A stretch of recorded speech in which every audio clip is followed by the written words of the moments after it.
I totally support them. In my country, I also here and there fight for them, with them, and so on. I'm just saying that the ideology, which not always, but sometimes accompanies LGBT+, this simple reliance of the choice of our sex is our free decision, and then this game of plasticity, you know, in the sense of, oh, that's the true freedom. Today I'm gay, tomorrow I'm hetero, next day I'm bisexual, whatever. This is so discriminatory and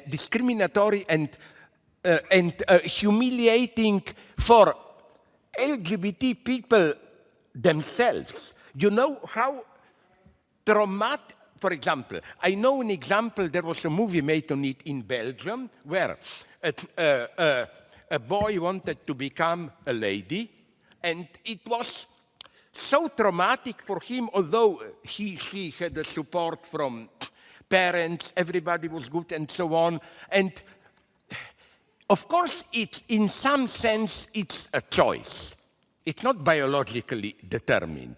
But it's not a simple conscious choice in the sense of, oh, that's how I feel now, and so on and so on. You know that if you are a trans, if you do the operation, you know how painful are these operations. This is traumatic. This means you feel the urge to do it, which means, of course, it's your choice, but not a simple choice in the sense, oh my God, look, I like boys, I like girls, I like trans people, let's play all of them.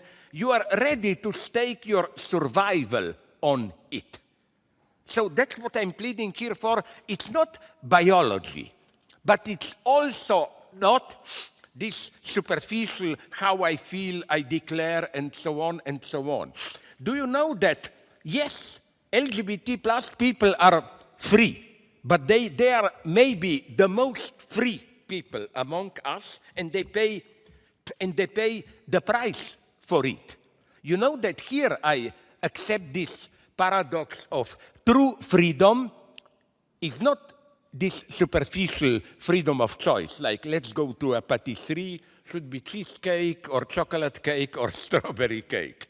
True freedom is experienced usually even as necessity. Like imagine LGBT plus boy, at least biologic looks, no. He experiences deep his identity as either third one or woman or whatever, something third, and in some sense he has no choice. But again, this is true freedom. It's like love. I always like this example. Love has to be free. I cannot order you to fall in love. But isn't it that love, it's freedom, experienced as the utter necessity?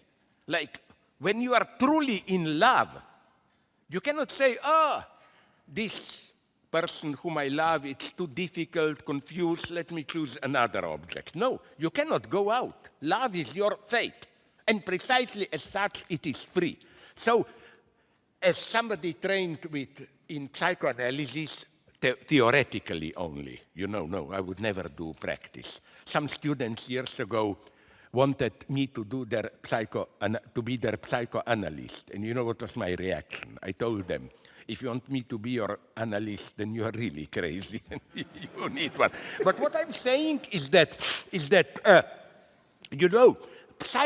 Freudian psychoanalysis give the thick background of all the traumatic dimension of the topic done by LGBT plus. But again, I don't like this idea, which sometimes you can feel it, that basically sexuality is free in this superficial sense. You flirt with this, with that option, and then the evil patriarchy comes and tells you no, binary, this, that, and so on and so on.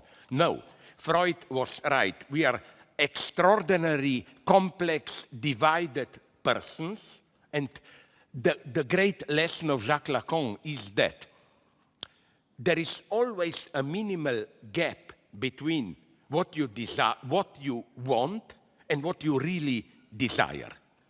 It's quite often that what you declare that you want, it's part of a struggle against what unconsciously you desire.